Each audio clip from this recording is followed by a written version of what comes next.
The next session is about the covenant of Abraham and the path. We're going to discuss the age of the patriarchs. The patriarchs are Abraham, Ishmael, Isaac, and Jacob. Now, in Christianity and Judaism, it's Abraham, Isaac, and Jacob. But we are aware that Ishmael plays a role in that his descendants are the Arab people, and so we include them because they have a part to play in the unfolding story of the patriarchs. So starting with number 66, we'll go from there. So quote 66. Now the Lord had said unto Abram, Get thee out of thy country, and from thy kindred, and from thy father's house, unto a land that I will show thee. And I will make of thee a great nation, and I will bless thee, and make thy name great. And thou shalt be a blessing, and I will bless them that bless thee, and curse him that curseth thee. And in thee shall all families of the earth be blessed. This is one of the most famous and wonderful promises of God in history. Here is a man living in Iraq. By the way, most all these stories all took place in Iraq. The Garden of Eden, the whole scene takes place in Iraq. Little do we know that Iraq is the cradle of where civilization began as we know it. The story of Abraham is that he was the son of the priest of the particular city of Ur, and he was left in charge of the temple that contained all the statues of the idols that they practiced at those days worshiping. But Abraham was inspired of God to take a big club and destroy all the idols except one at the end of the room. And when his father came back and said, Abraham, what have you done? And Abraham said, oh, I didn't do it. He did it. And he pointed to the big statue at the end of the room. And the father says, oh, come on now. You know he didn't do it. He can't do that. And then Abraham says, yes, he can. He doesn't even have the power to destroy his competitors, let alone be a God that we should be worshiping. He's just a piece of stone. You knew that I did it because you knew he has no power. Why are we worshiping pieces of stone? And of course that prompted then Abraham to run into all kinds of trouble. He was persecuted by the king of the country. I won't go into all that, but needless to say, the day came when the Spirit of God, speaking through Abraham, the manifestation of God for that day, to take all the people who believed with him in the God of oneness and leave Iraq, and that God would guide him to a land of destiny. He made a short stop in Syria, where some of the people stayed, and then eventually he moved on to what is now called Palestine, or became known later as the land of Israel. Now, God made a covenant with Abraham that through his descendants the whole world would be blessed. And this is what's very interesting. The Arab people feel that they have been blessed and that they have been given a promise to take into consideration that the promise was made to them and their descendants because Muslims basically took over the covenant in their understanding. The Jews, on the other hand, believe that the day is going to come when the promise will be fulfilled, when they take over the whole land. They both claim this following prophecy that's going to be given in number 67. Quote 67. In the same day the Lord made a covenant with Abram, saying, Unto thy seed have I given this land, from the river of Egypt unto the great river, the river of Euphrates. Now, if you think about what this is saying, it says that the land given to the descendants of Abraham are from the Nile River all the way to the Euphrates, which is in Iraq.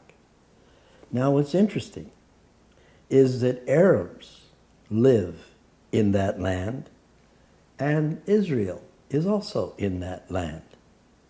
If they could just recognize that they both have what's been promised, that little space called Palestine is given to the Jews.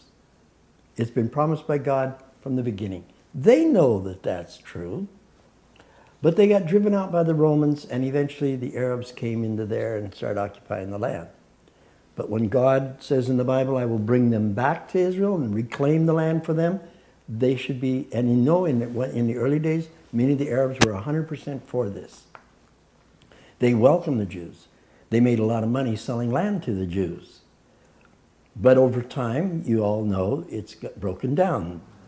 Now, if only they could realize this is not going to be that Israel is going to occupy all the land from the Nile to the Euphrates, which some fundamentalist Jews believe is the destiny of Israel.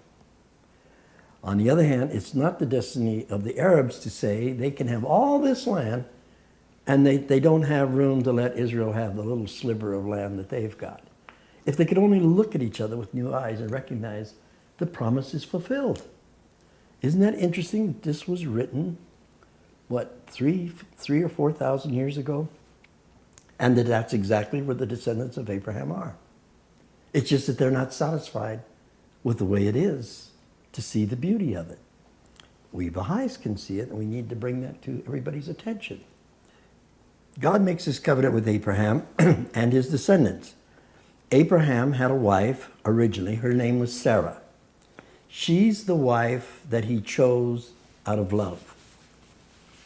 But as time went on, Sarah could not have children. She was barren. So the idea was that he had to have descendants. So Sarah took her slave girl, Hagar, who was an Egyptian, and said to Abraham, take Hagar and have babies with her, but I'll adopt them and they'll become my babies. That was very common in those days, that when a wife couldn't have a child, she would offer up a young woman who would then become a surrogate mother. See, they even had surrogate marriage or surrogate mothers all the way back then. It just worked slightly differently. Now, the only problem is that Sarah got to be very elderly, and God sent a message to both of them that, in fact, Sarah was going to have a son, a child. And she laughed. She didn't think it could happen to her. She thought she was too old. Well, fundamentally what happened, she got pregnant. She, in fact, had a son.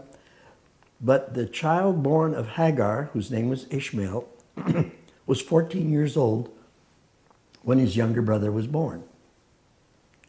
Now, the story of Abraham now is challenged because the story is he took his one and only son and was asked by God to sacrifice him in showing his loyalty to God.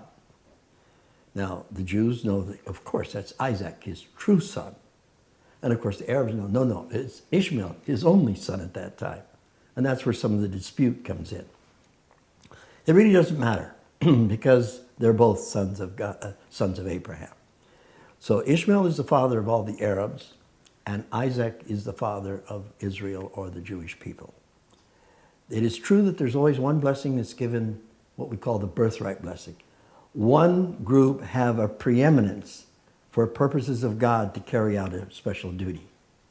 This idea of a birthright blessing is still true today. There's always a time when God calls out a people to carry out a special mission, i.e. special forces, to do a certain job that they have been given to do. In its day, Israel was that chosen vessel. In its day, the Christians were that chosen vessel. In its day, Islam was that chosen vessel. In its day, the Baha'is were that chosen vessel. In this day, we have been given the responsibility to understand all of this, incorporate its beauty and truth into our own understanding, and to demonstrate that we have understood that it's our turn to do what needs to be done, to be at the cutting edge of the changes that are to take place in the world, and to become the awakener in our generation of time as to God's purpose and plan.